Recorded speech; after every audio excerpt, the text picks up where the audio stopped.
April পূর্ব মেদিনীপুর জেলায় vote প্রচার হাতে গোনা আর মাত্র কয়েকটা দিন, এখনো জট কাটল না বামফ্রন্টের সাথে আইএসএফ এর।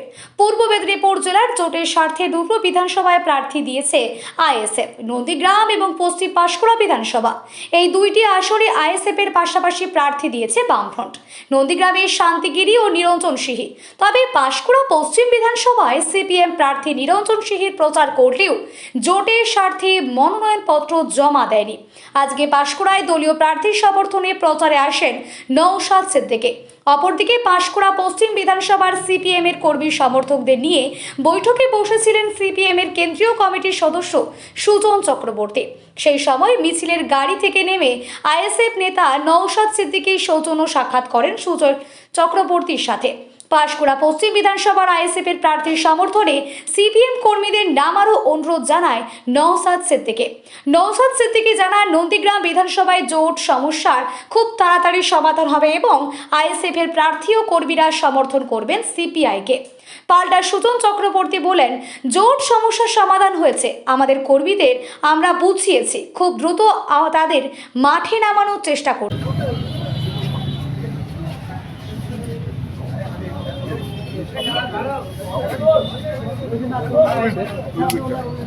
আগামী আগামী বলুন, ঠিক আছে ভাই, চলো এখানে তোমরা কেন ওখানে চলো আসছি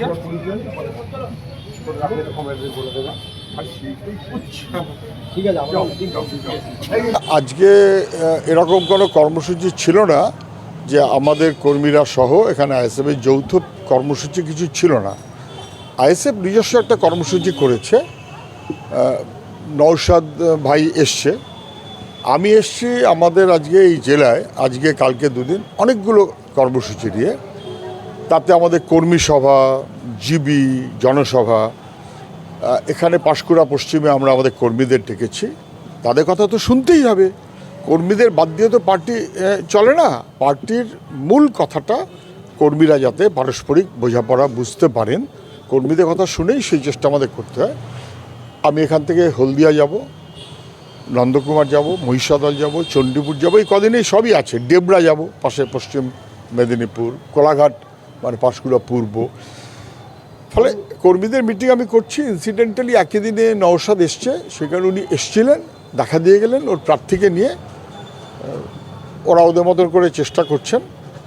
আমাদের কর্মীরাও যেমন যেরকম সুযোগ পাবে, নিশ্চয়ই বিজেপি আর তৃণমূলকে হারাতে হবে। আর কথা কি আছে, বিজেপি আর তৃণমূলকে হারাতে হবে।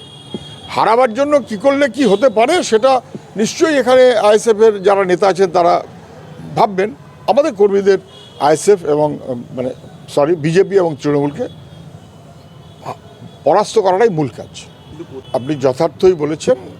এর মাঝখানেও আমি এখানে আমাদের নেতৃত্ব কমরেডদের সঙ্গে মিটিং করেছি, হয়তো দিন 10-15-20 আগে বলে মনে হচ্ছে, অ্যানাউন্সমেন্টের আগে। নিরঞ্জন সিহি প্রার্থী এই অ্যানাউন্সমেন্টের আগে করেছি। আজকে আবার আমরা এসেছি। এটা ঠিক যে বামফ্রন্টের পক্ষ থেকে নিরঞ্জন সিহির নাম ঘোষণা হওয়ার পরে কমরেডরা খুবই উৎসাহ পেয়েছে। অনেক দিন পর একটা কাস্তে হাতুড়ি প্রার্থী, দেয়াল দেখতেই পাচ্ছেন, দেয়াল লেখা, পোস্টার, মানে প্রচুর সেটা হয়েছে বটে।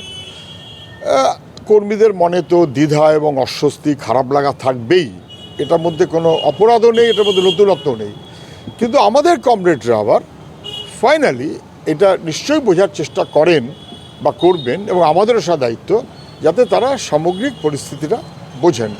একটা সব মিলিয়ে সমঝোতার কারণে বামফ্রন্ট যখন এই সিটটা ছেড়ে দিয়েছে, আমাদের কর্মীদের মধ্যে দ্বিধা অস্বস্তি যথেষ্টই আছে এবং থাকছে। তা সত্ত্বেও তারা তাদের দায়িত্ব ঠিক মতো করেই পালন করবেন বলে আমার মনে হয়। সময় লাগতে পারে। যৌথভাবে প্রোগ্রামটা কি হবে সেটা তো আইএসএফকে ঠিক করতে হবে। যেখানে যে ক্যান্ডিডেট থাকে তারাই সেই মূল ইনিশিয়েটিভ নেন। ওরা নিশ্চয়ই সেরকম কিছু ভাবনা পরিকল্পনা করবেন। আজকে নওশাদ ভাই এসছিলেন, ওদের প্রোগ্রাম আছে বলে খবর পেয়েছেন, আমি এসছি, সেই কারণে হয়তো দেখা দিতে এসছিলেন। উনি এখানে আমাকে নন্দীগ্রাম সহ অন্য সিটের কথা বললেন।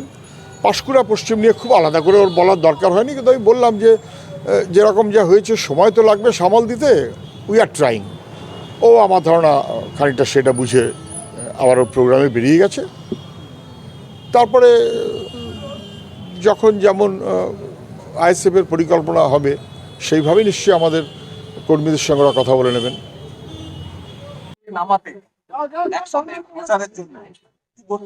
হ্যাঁ, উনি বললেন ওই জন্যই তো আজকে আসা হয়েছে, কারণ রাজ্যের যেখানে যেখানে যেখানে বামেদেরকে আমরা সমর্থন দিচ্ছি, অর্থাৎ 30টার বাইরে যে সিটগুলো আছে আমরা আমাদের কর্মীকে সম্পূর্ণভাবে নামিয়ে দিচ্ছি, এবং অন্যান্য জায়গায় বামেরাও আমাদের সাথে সেইভাবে নেমে গিয়েছে।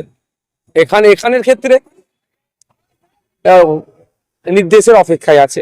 যখন আমাদের লোকাল নেতৃত্বরা যোগাযোগ করেছিল বলে নির্দেশের অপেক্ষায় আছে, সুতরাং আমি বললাম যে আপনি নির্দেশটা দিয়ে দেন। সুজেন বাবু এই জেলাকে দেখছেন, নিরঞ্জন সি বাবু আছেন জেলা সম্পাদক, তো উনি বললেন ওই জন্যই এসেছি। তো আশা করছি আজকে তারা মিটিং করে নেবে, এরপর থেকে দেখবেন একসাথে আমরা